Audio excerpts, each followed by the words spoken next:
Raviraj reality Pune प्रस्तुत माऊली digital वारी। नमस्कार, मराठीमध्ये मी योगेश हवालदार। आजच्या डिजिटल वारीमध्ये आपण पाहूयात वारकरी संप्रदायाने तत्कालीन धर्म पंथ संप्रदायांचा समन्वय घातला। समता बंधुभावाच्या समविचारी विचारधारा एकत्र केल्या। त्यासाठी समन्वयक किंवा विचारवंत म्हणून ज्यांनी पुढाकार घेतला त्यांच्यामध्ये संत विसोबा खेचर यांचे नाव प्रामुख्याने घ्यावे लागेल। 13व्या शतकात वारकरी विचारांचा झेंडा देशभर नेणाऱ्या संत नामदेव यांचे विसोबा खेचर हे गुरु। पंढरीच्या विठ्ठलाच्या प्रेमात बुडालेल्या नामदेवांना विसोबांनी चराचर विठ्ठल पाहायला शिकवलं। विसोबांच्या या कार्यामुळे तर नामदेव वारकरी विचारसरणीचा प्रभावी प्रचार आणि प्रसार करू शकले। या संत विसोबा खेचर यांच्याविषयी सांगतायत संत साहित्याचे गाढे अभ्यासक डॉक्टर श्रीरंग गायकवाड। नौपतलालजी सांकला यांच्या स्मरणार्थ हा डिजिटल वारीचा विशेष कार्यक्रम प्रायोजित केला आहे पुण्यातील रविराज रियालिटीज यांनी। तर पाहूया माऊली अर्थात डिजिटल वारी। माऊली नमस्ते, रामकृष्ण हरी। या डिजिटल वारीमध्ये आपणा सर्वांचं मनपूर्वक स्वागत। जशी जशी आषाढी एकादशी जवळ येते आणि जसं जसं पंढरपूर दिसू लागतं तसं तसं वारकऱ्यांच्या उत्साहाला उधाण येतं आणि हे उधाण आता पंढरीच्या वाटेवर या दिवसांमध्ये जर पंढरीची पायी वारी सोहळा असता तर हे उधाण आपल्या सगळ्यांना अनुभवता आलं असतं। पण ही जी मानसिक वारी आहे, ही जी डिजिटल वारी आहे, त्याच्या माध्यमातून आपण पुनःप्रचिती या सोहळ्याची घेत आहोत आणि संतांच्या विचारांचं आपण पुन्हा एकदा स्मरण करत आहोत। एका वेगळ्या संताची आज आपण चर्चा करणार आहोत, पण त्याच्या अगोदर जाणून घेऊया जर पालखी पंढरीच्या वाटेवर असती तर आज ती कुठल्या ठिकाणी असते आणि तिथं काय प्रकारचा सोहळा असता। आज पालखी भंडी शेगाव ते वाखरी हा ज्याला आपण शेवटचा मुक्काम म्हणू, या शेवटच्या मुक्कामाकडं निघालेली आहे। म्हणजे पंढरपूरच्या अगोदर वाखरी नावाचं एक जे ठिकाण आहे या ठिकाणी आज सर्व पालख्या एकत्र येतात आणि असं म्हणतात हा जो देवाला भेटण्याआधीचा, देवाच्या गावात जाण्याआधीचा जो मुक्काम आहे तो सुख सोहळा अनुभवण्यासाठी जणू स्वर्गामधून देवांच्या विमानांची दाटी होती अशी जी वर्णनं आपल्या ग्रंथांमध्ये करून ठेवलेली आहेत। हे जे व्हिज्युअलायझेशन आहे हे पाहण्यासाठी, हा सोहळा पाहण्यासाठी तिथं खूप नागरिक गर्दी करतात, वारकरी भाविक गर्दी करतात। ते तिथले स्थानिक तर असतातच, पण इतर पालख्यांसोबत आलेले, इतर सोहळ्यांसोबत आलेले, ज्ञानोबा तुकोबांच्या सोहळ्यांसोबत आलेले आणि राज्यभरातून इतरही भाविक या सोहळ्याला हजेरी लावतात आणि हा सुख सोहळा डोळ्यांमध्ये साठवण्याचा, कॅमेऱ्यांमध्ये साठवण्याचा प्रयत्न करतात। हा सुख सोहळा असतो तो म्हणजे रिंगणाचा, कारण हजारो वारकरी त्या ठिकाणी जमलेले असतात। पहिल्यांदा तिथं पोचल्यानंतर उभं रिंगण होतं। वारीमध्ये जी 3 उभी रिंगणं होतात त्याच्यापैकी सर्वात मोठं रिंगण असं हे उभं रिंगण होतं। दुतर्फा वारकरी उभे राहतात। माऊलींचा गजर होतो। माऊलींचा अश्व या गर्दीमधून दौडत येतो, दौडत जातो आणि माऊलींच्या पादुकांवर डोकं ठेवतो। त्याच्यानंतर लगेचच गोल रिंगणाला तिथं सुरुवात होते आणि नेहमीप्रमाणे दिंडीकरी, टाळकरी, विणेकरी, तुळशीवाल्या, हंडेवाल्या अशा गोलाकार रिंगण करून उभे राहतात आणि हे सर्वात मोठं रिंगण अनुभवण्यासाठी वारकऱ्यांची प्रचंड गर्दी उसळते। आणि हे रिंगण पार पडल्यानंतर ह्या रिंगणाच्या ठिकाणी जो एक उडीचा सोहळा असतो, वारकरी जे खेळ करतात तेही अनुभवण्याची गोष्टच आहे। कारण ज्या नादाने अंबर कोंदलं जातं, ज्या नादाने आकाश कोंदलं जातं, जणू देव तिथं पुष्पवृष्टी करत असावेत असा तो सोहळा, जो नयनरम्य सोहळा जो आहे तो पाहायला मिळतो। हजारो वारकरी टाळांचा घोष करत असतात, मृदुंगाचा आवाज गगन भेदून टाकत असतो आणि वारकरी आपले खेळ कौशल्य त्या ठिकाणी दाखवत असतात। खऱ्या अर्थाने हा आनंद सोहळा असतो। वारकरी उराउरी भेटतात, फुगड्या खेळतात, मनोरे रचतात। त्यावेळी बऱ्याच वेळा पाऊसही येतो, पण पाऊस आला की जणू माऊलींचाच आशीर्वाद आपल्याला प्राप्त झाला, प्रत्यक्ष माऊलीच पावसाच्या रूपाने आपल्यावर बरसत आहेत अशी भावना वारकऱ्यांच्या मनांमध्ये येते आणि वारकऱ्यांचा उत्साह पुन्हा दुप्पट होतो। असा हा सोहळा त्याच्यानंतर संध्याकाळी प्रथेप्रमाणे देहू संस्थानचा कीर्तनाचा कार्यक्रम या पालखी तळावर होतो आणि त्याच्यानंतर दुसऱ्या दिवशी पालखी पंढरपुरात जायला निघते। तर असं हे वारीचं अपडेट। आता आपण जाणून घेऊया एका अनोख्या संताविषयी। खरं तर अनोख्या, अनोळखी असंच त्यांना म्हणायला पाहिजे। गेल्या काही भागांमध्ये आपण या संतांचा उल्लेख केला होता आणि हा उल्लेख म्हणजे आणि हे संत म्हणजे संत विसोबा खेचर। संत ज्ञानदेवादी भावंडांना जे छळणारे लोक होते आळंदीमध्ये, त्यांचा म्होरक्या, त्यांचा विलन हा जो खलनायक आहे तो त्यांच्या चरित्रातला हा खलनायक आहे. विसोबा खेचर आडनाव असं काहीतरी विचित्र असलेलं, आपल्याकडे खेचर हा प्राणी असतो, घोडा आणि गाढव यांचा संगम झालेला त्यातून जो निर्माण होतो तो प्राणी, त्यामुळं आपल्याला खेचर हे नाव माहीत असतं. तर हे नाव आपल्याला लहानपणी लक्षात राहिलेलं असतं की विसोबा खेचर. याच विसोबा खेचराने मुक्ताईला जेव्हा मांडं भाजायचं होतं, आपल्याकडे खानदेशात मांडं भाजण्याची परंपरा आहे, पुरणपोळीच असते पण खूप मोठी असते, ते खाण्याची इच्छा जेव्हा ज्ञानदेवांना झाली तेव्हा ते भाजून देणाऱ्या ज्या मुक्ताई आहेत त्या खापर शोधायला लागतात. ते खापरावर भाजतात, म्हणजे जो मटका असतो, मातीचं मटकं असतं, मोठा मटका, त्याच्या अर्ध्या मटक्यावर ते चुलीवर ठेवतात आणि त्याच्यावर असं ते पातळसर अशी ती पुरणाची पोळी असते, त्याला मांडं म्हणतात. हे भाजण्यासाठी खापर लागत होतं आणि हे खापर आळंदीत त्यांना कुठेही मिळालं नाही. किंबहुना या विसोबा खेचर नावाच्या विलनने ते मिळू दिलं नाही. आणि मग ज्ञानदेव योग सामर्थ्याने आपली पाठ तापवतात आणि त्याच्यावर मुक्ताई मांडं भाजतात. ही कथा आपल्याला सगळ्यांना माहिती आहे. खरं तर या कथेपासूनच या विसोबा खेचरांची संतत्वाकडे वाटचाल सुरू होते असंही म्हटलं जातं. म्हणजे होतं असं की हे मांडं मुक्ताबाई भाजतात आणि सगळी भावंड जेवायला बसतात, तेव्हा आश्चर्याने गर्भगडीत झालेले हे विसोबा खेचर तिथं जातात आणि त्यांनाही मलाही हे मांडं खायला द्या, मला हा प्रसाद द्या, मी तुम्हाला शरण आलोय असं म्हणू लागतात.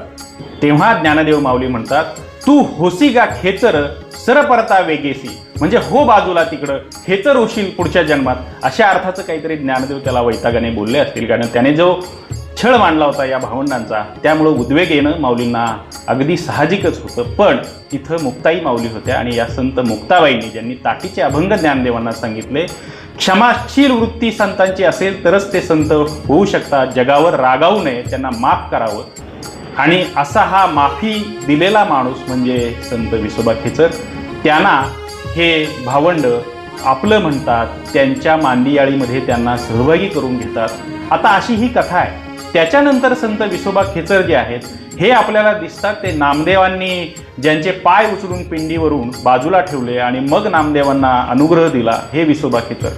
इतिहासकारांमध्ये याच्याबद्दल मतभेद आहेत. वेगवेगळ्या लेखकांनी वेगवेगळ्या गोष्टी लिहून ठेवलेल्या आहेत. महिपती बुवा तहाराबादकरांनी त्यांच्या ग्रंथामध्ये अनेक आणखी वेगळ्या गोष्टी लिहून ठेवलेल्या आहेत. 2-3 कथा यांच्याबद्दल सांगितल्या जातात. हे म्हणजे पैठणच्या मुंगी गावचे ख्रिस्ती, म्हणजे सावकार आत्ताच्या भाषेत ज्याला म्हणता येईल असे हे ख्रिस्ती होते. किंवा बार्शीचे कापड व्यापारी होते, त्याला चाटी असंही म्हणतात. सोलापुरामध्ये अशी चाटी गल्ली आहे, कापड व्यापारी. दुसरीकडं हे औंढ्या नागनाथाचे ब्राह्मण होते किंवा हे पांचाळ सोनार जातीचे होते असंही म्हणतात, कारण त्यांनी शिल्पशास्त्र नावाचा एक ग्रंथही लिहिला असाही उल्लेख आहे. त्यामुळं त्यांची जातीचा उल्लेख वेगवेगळा आहे, त्यांच्या गावांचा उल्लेख वेगवेगळा आहे. हे असो उल्लेख काही, पण हे आळंदीमध्ये होते आणि त्यांचा संपर्क हा ज्ञानदेवादी भावंडांशी आणि संत नामदेवांशी आला होता हे बाकी नक्की. कारण जेव्हा संत नामदेव या भावंडांना भेटायला आळंदीला गेले तेव्हा पंढरीचा प्रेमा घरी आला असं म्हणून श्रीनिवृत्तीनाथ त्यांचं स्वागत करतात, त्यांना प्रेमाने आलिंगन देतात, इतर भावंडही त्यांना भेटतात. तिथला आणखी एक प्रसंग आहे की हा गर्व झालेला आहे या नामदेवाला, मागच्या वेळी आपण चर्चा केली असं मुक्ताबाई म्हणतात. कारण त्याला अखंड जयाला देवाचा शेजार, त्याचा अहंकार कारे नाही गेला असं मुक्ताबाईंना शंका येते. कारण या माणसाला जर गर्व झालाय तर हा माणूस सर्वसामान्यांमध्ये कसा मिसळेल, त्यामुळे याचं गर्वहरण करायला पाहिजे असं जेव्हा मुक्ताबाई सुचवतात तेव्हा संत मेळा जमतो आणि त्या संत मेळ्यामध्ये गोरोबा काका हे सर्वात ज्येष्ठ असतात. संत गोरोबा काका हे उस्मानाबाद जवळच्या तेर या ऐतिहासिक गावचे आणि कुंभार समाजाचे असलेले हे गोरोबा काका मडकी घडवणं, ती वाळवणं, ती भाजणं हा त्यांचा व्यवसाय.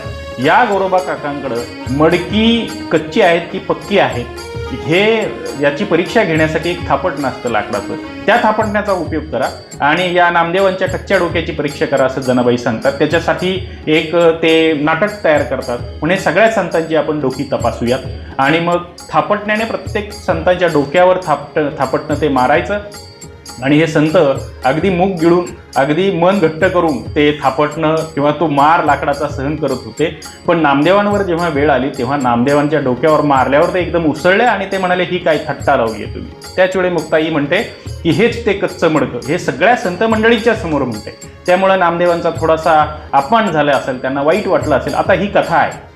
काही लेखक काही विचारवंत म्हणतात की ही कथा प्रक्षिप्त आहे, पण आपण त्याच्यातून बोध एक असा घ्यायचा की नामदेवांना गर्व झाला होता आणि त्यांचं गर्वहरण करण्यासाठी ही गोष्ट रचली गेली असावी, किंवा अशा प्रकारची कृती मुक्ताई आणि ज्ञानदेवादी भावंडांकडून झाली असावी, किंवा त्याच्याही पुढे जाऊन असं म्हणता येईल.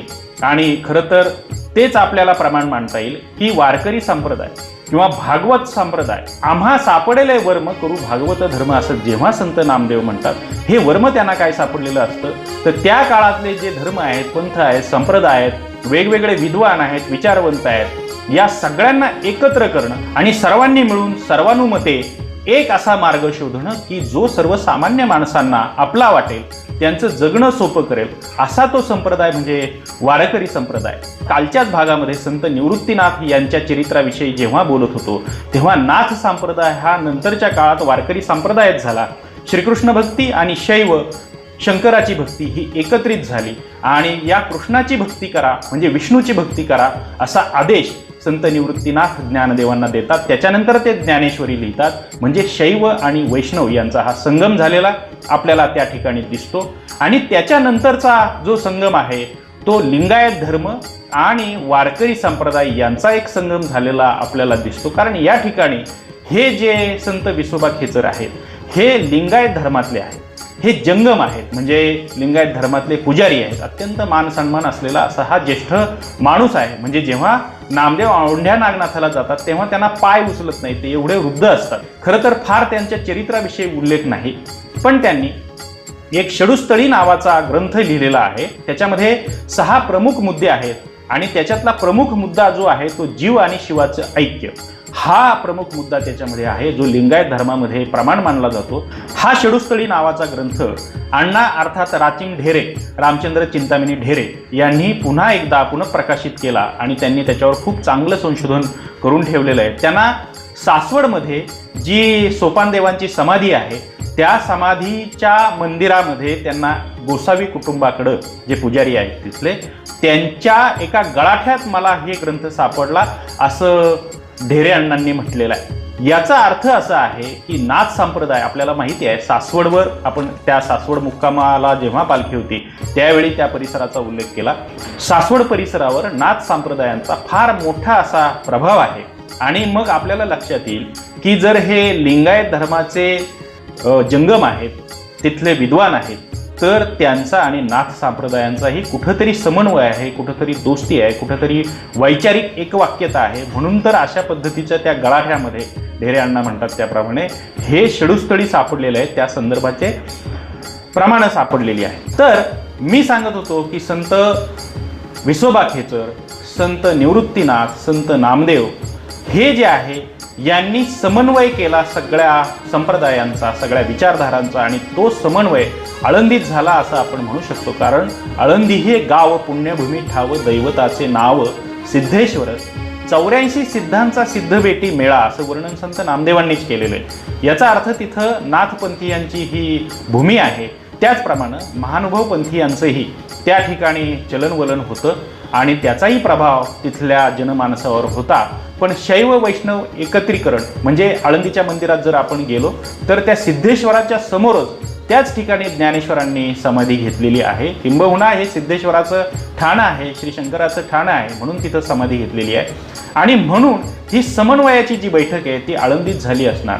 अजून एक संदर्भ असा आहे की भोजलिंग काका नावाचे जे सुतार पांचाळ समाजातले जे गृहस्थ आहेत त्यांनी सांभाळ केला या सगळ्या ज्ञानदेवादी भावंडांचा. कारण त्या काळात त्यांना कोणी सांभाळत नव्हतं.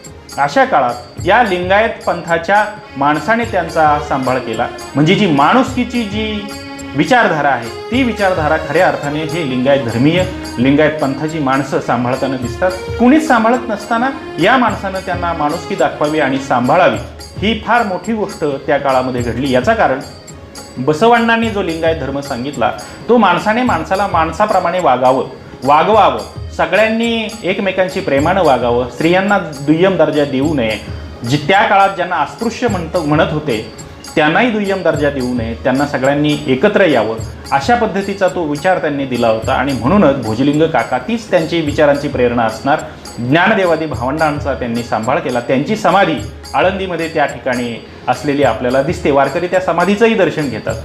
म्हणजे लिंगायत आणि वारकरी यांचा समन्वय किंवा यांचा संबंध अशाप्रमाणे समोर आलेला आपल्याला दिसतो. तर आता ती जी औंढ्या नागनाथाची जी कथा आहे, या मडक्याची सगळी परीक्षा झाल्यानंतर कच्च्या मडक्याची नामदेवांना तिथे पाठवतात आणि मग नामदेव तिथं जाऊन हे विसोबा खेचर त्या पिंडीवर पाय ठेवून झोपलेले असतात, तेव्हा ते त्यांचे पाय उचलायला जातात. उठी उठी रे प्राण्या, आंधळा काय तू, असं संत नामदेव विसोबा खेचरांना म्हणतात. तेव्हा विसोबा खेचर म्हणतात की बाबा तूच माझे पाय उचल, मी म्हातारा झालेलो आहे, मला माझे पाय उचलवत नाही. ते जेव्हा पाय उचलून दुसरीकडे ठेवतात तेव्हा तिथं शंकराची पिंड उगवते पायाखाली, पुन्हा एकदा असलेली त्यांना दिसते. आणि असं अनेक वेळा होतं. अजूनही औंढ्या नागनाथाला गेलात तर तिथे ते विसोबा खेचर पिंडीवर पाय ठेवून झोपलेले आणि इतरही परिसरात पिंडी उगवलेल्या आहेत असं शिल्प लोकांनी तिथं जपून ठेवलेलं आहे. पण मग त्याच्यातून एक बोध घेतला जातो आणि तो नामदेव बोध जो घेतात तो म्हणजे दगडामध्ये मूर्तीमध्ये ईश्वराचा वास असतोच असं नाही. निर्गुण निराकार परमेश्वर हा चराचरांमध्ये भरलेला आहे असा संदेश संत विसोबा खेचर या संत नामदेवांना देतात. जे पंढरीच्या श्री विठ्ठलाचे, सावळ्या विठ्ठलाच्या मूर्तीचे परमभक्त असतात, देवाला त्यांच्याशिवाय आणि त्यांना देवाशिवाय करमत नाही, अशा नामदेवांच्या मनातली काही शंका या हे विसोबा खेचर दूर करतात आणि देवाविना ठाव रीता कोठे असं विचारणारे नामदेव नंतर प्रस्तराचा देव बोलतो भक्तांते, सांगते ऐकते दोघे मूर्ख, अशा प्रकारच्या रचना संत नामदेव करतात. तर आपण बोलत होतो विसोबा खेचरांविषयी. हे खेचर आडनाव जे आहे, खेचर म्हणजे आकाशात उडणारा असा एक अर्थ आहे. त्याच्यामध्ये आकाशात उडणारा म्हणजे ज्याला योगविद्या प्राप्त झालेली आहे आणि खेचरी मुद्रा अशी योगशास्त्रामधली एक मुद्रा आहे. याचा अर्थ त्याला अलौकिक अशी दिव्य दृष्टी शक्ती प्राप्त झालेली असते. संत गोरोबा काकांचा मगाशी आपण उल्लेख केला, तेही या योगशास्त्रामध्ये खूप पारंगत होते. जुनाट म्हातारा असंही त्याचं एका ठिकाणी वर्णन आहे. म्हणजे हे संत गोरोबा काका हे योगशास्त्रामध्ये फार प्रवीण होते आणि त्यांनी एक अभंग रचना अशी केलेली आहे, निर्गुणाचे भेटी आलो सगुणा संगे. आणि त्याच्यामध्ये ते पुढं असं म्हणतात, बोलता आपुली जिव्हापै खादली खेचरी लागली पाहता पाहता. म्हणजे ही योगमुद्रा, ही ध्यानमुद्रा केल्यानंतर माणसाची काय अवस्था होते अशा आशयाचा अभंग संत गोरोबा काकांनी लिहिलेला आहे. याचा अर्थ मोठं योग सामर्थ्य गोरोबा काकांकडे होतं असं आपल्याला म्हणता येईल. आणखी एक संत तुकाराम महाराजांचा अभंग आहे, पंढरीचे भूत मोठे आल्या गेल्या झडपे वाटे. भूत या शब्दाचाही खेचर या शब्दाशी काही संतांनी अर्थ लावलेला आपल्याला दिसतो. आणि बहु खेचरीचे रान तेथे वेडे होय मन, असंही संत तुकाराम म्हणतात. याचा अर्थ निबिड रान आहे, निबिड अरण्य आहे. त्या ठिकाणी जर तुम्ही गेलात तर तुम्ही त्या भूताच्या फेऱ्यामध्ये अडकाल. म्हणजे हे जे खेचरीचं रान आहे हे पुन्हा योगशास्त्राशी संबंधित, असं ध्यानधारणेशी संबंधित, आपली ती जी अवस्था होते त्या अवस्थेशी संबंधित असे हे अभंग आहेत. अशा या खेचर आडनावाचा उल्लेख संतांनी ठिकठिकाणी केलेला आपल्याला दिसतो. आता आपण लिंगायत धर्माबद्दल जर बोलत आहोत आणि संत विसोबा खेचरांबद्दल जर बोलत आहोत तर संत विसोबा खेचर आणि संत नामदेव हे सुमारे 100 वर्षांनी वारकरी संप्रदायाची बीज रोवताना दिसतात. 100 वर्ष म्हणजे जेव्हा बसव कल्याण क्रांती झाली, म्हणजे बिदर जवळचं, कर्नाटकमध्ये जे बिदर आहे त्या बिदर जवळचं कल्याण नावाचं एक गाव आहे. आणि या कल्याण नावाच्या गावामध्ये जे शरण आहेत, म्हणजे लिंगायत धर्माचे जे अनुयायी आहेत त्यांना शरण असं म्हणतात, त्या शरणांची मोठी कत्तल नामदेवांच्या पूर्वी 100 वर्ष झालेली होती. आणि ही कत्तल याच्यासाठी झाली की लिंगायत धर्माच्या या शरणांनी जो अनुभव मंडप उभारला होता सोलापूरजवळ, पंढरपूरजवळ मंगळवेढा या गावामध्ये, ते या अनुभव मंडपामध्ये सर्व जाती धर्माचे स्त्री पुरुष एकत्र येत आणि सामाजिक विषयांवर चर्चा करत, धार्मिक विषयांवर चर्चा करत आणि या चर्चा प्रामुख्याने समानतेवर असत. मग त्या स्त्री पुरुष समानता असो, जाती जातीमधले भेदाभेद मिटवणं असो, या सगळ्या प्रकारच्या चर्चा तिथं होत आणि त्याप्रमाणे आचरण हे सगळे शरण करत. आणि या आचरणाचाच एक भाग म्हणून त्या ठिकाणी एक दलित आणि एक ब्राह्मण अशा जोडप्याचा विवाह या अनुभव मंडपातल्या सगळ्या शरणांनी लावून दिला. खूप शरणांची त्या ठिकाणी गर्दी होती आणि त्या काळातल्या समाज व्यवस्थेला हा आंतरजातीय विवाह म्हणजे मोठा धक्का होता. तो धक्का ही उंटावरची शेवटची काडी म्हणता येईल असा झाला. मग बसवांना ज्या राजाच्या पदरी होते त्या राजाचे कान भरण्यात आले आणि मग राजाही बसवाण्णांच्या विरोधात गेला आणि त्या घटनेनंतर या शरणांचं सगळं साहित्य नष्ट करण्यात आलं. त्यांना गाठून गाठून हत्तीच्या पायाला बांधण्यात आलं, ओढण्यात आलं, त्यांच्या कत्तली केल्या गेल्या, त्यांचं शरण साहित्य नष्ट करण्यात आलं. असा हा मोठा महासंग्राम जिथं घडला तो हा बिदरजवळच्या कल्याण गावाजवळ, म्हणून त्या घटनेला कल्याण क्रांती असं म्हणतात. आता हे कल्याण गाव जे आहे, हे कल्याण गाव हे नामदेवांचं आजोळ. नामदेव आपल्या आजोळी तिथं जात असणार. पुढे जाऊन तर त्यांनी तिथं सोयरीकही केली. आपल्या मुलाला तिथली सून त्यांनी घेऊन आले. म्हणजे त्या गावाची त्यांची नाळ ही लहानपणापासून होती, पुढच्या काळातही होती. याचा अर्थ या लिंगायत धर्माचा प्रभाव त्यांच्या मनावर पडणं अगदी साहजिक होतं. लहानपणापासून तो प्रभाव होता. शिवाय मंगळवेढा हे गाव जवळचं. कल्याण क्रांती जी झाली त्या पद्धतीचे विचारच पुढं संत नामदेवांनी मांडलेले दिसतात. त्यांनी मंदिरात जायला या अस्पृश्य समजल्या जातींना जर अधिकार नाही, तर त्यांनी वाळवंट हे आपलं स्थळ निवडलं आणि त्या ठिकाणी सर्व जाती धर्माच्या संतांना गोळा केलं. तिथं गोपाळकाला सुरू केला. आणि एवढंच नाही तर प्रत्येक जातीतून संत घडवले, महिलांमधून संत घडवले आणि एका अर्थाने लिंगायत धर्माची बसवण्णांचीच विचारधारा संत नामदेव पुढे नेताना दिसतात. आणि त्यांचा प्रेरक, त्यांचा पाठीराखा किंवा त्यांचा मार्गदर्शक म्हणून हे विसोबा खेचर काम करताना आपल्याला दिसतात. आता या गोष्टी सुमारे 700 वर्षांपूर्वी होऊन गेलेल्या आहेत. मग त्याचा प्रभाव अजूनही वारकरी संप्रदायावर आहे का, किंवा वारकरी अजूनही ही विचारधारा मानतात का, असा जर प्रश्न विचारला तर आपल्याला त्याचं उत्तर होय आणि होयच असं देता येईल. कारण वारकरी माऊली माऊली म्हणून एकमेकांच्या पायाला जे लागतात, तसंच शरणू शरणार्थी म्हणून लिंगायत धर्माचे जे अनुयायी आहेत ते एकमेकांना वंदन करतात. एवढंच नाही तर औसेकर फड आणि वास्कर फड हे वारकऱ्यांमधले अत्यंत सुप्रसिद्ध आणि वंदनीय असे फड आहेत. हे दोन्ही फड हे लिंगायत धर्माच्या पुरुषांनी उभे केलेले असे वारकऱ्यांचे फड आहेत. ते धर्माने लिंगायत आहेत, पण आचार विचारांनी ते वारकरी आहेत. औसेकर फडामध्ये चक्री भजन अत्यंत प्रसिद्ध आहे आणि या फडाचे गुरुबाबा हे भजन करत असतात. पायामध्ये चाळ बांधतात, डोक्याला हिरवा फेटा बांधतात, कपाळाला बुक्का लावतात आणि गोल गोल फिरत हे भजन करतात. सुमारे 14 अभंग त्या भजनामध्ये असतात. त्याच्यामध्ये केशव विठ्ठल, माधव विठ्ठल, गोरा विठ्ठल, चोखा विठ्ठल, कमाल विठ्ठल, कबीर विठ्ठल अशा पद्धतीचं ते भजन असतं. तुम्ही बघा या भजनामध्ये कोणाकोणाचा उल्लेख आहे. चोखा आहे, कबीर आहे, कमाल आहे. म्हणजे सर्व जातीच्या आणि सर्व धर्माच्या संतांचं स्मरण या भजनामधून केलं जातं.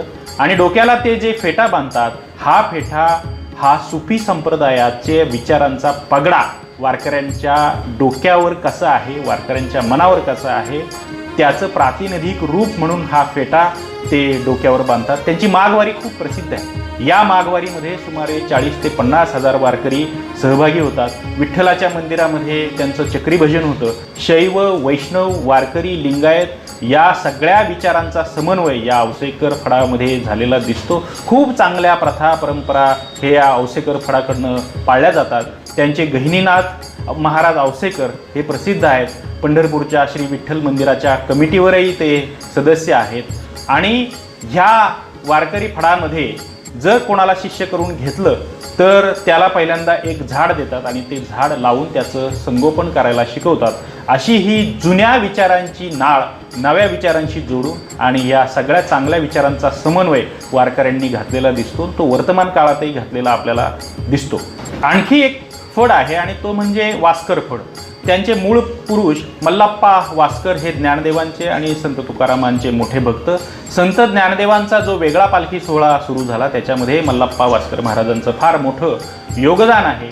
अजूनही ते लिंगायत आहेत, पण आचार विचाराने ते वारकरी आहेत आणि वारकऱ्यांमध्ये त्यांना फार मोठा मान सन्मान आहे. अगदी 5वीलाच ते मुलाला तुळशीची माळा घालतात आणि त्याला एक प्रकारे वारकरी विचारांची संप्रदायाची दीक्षा देतात. असे हे लिंगायत, शैव, वैष्णव या सगळ्यांचा समन्वय या वारकरी विचारांमध्ये झालेला दिसतो. आणि वारकरी अजूनही या समन्वयाच्या विचारांचं पालन करताना दिसतात आणि त्याच्या केंद्रस्थानी हे संत विसोबा खेचर आहेत. आपण त्यांना असं म्हणू शकतो, हा पायाचा दगड आहे. आणि असे अनेक पायाचे दगड या वारकरी संप्रदायाचा झेंडा उभारताना पायामध्ये गेलेले आहेत. त्याच्यापैकी एक संत निवृत्तीनाथ आहेत, तसेच हे संत विसोबा खेचर सुद्धा आहेत.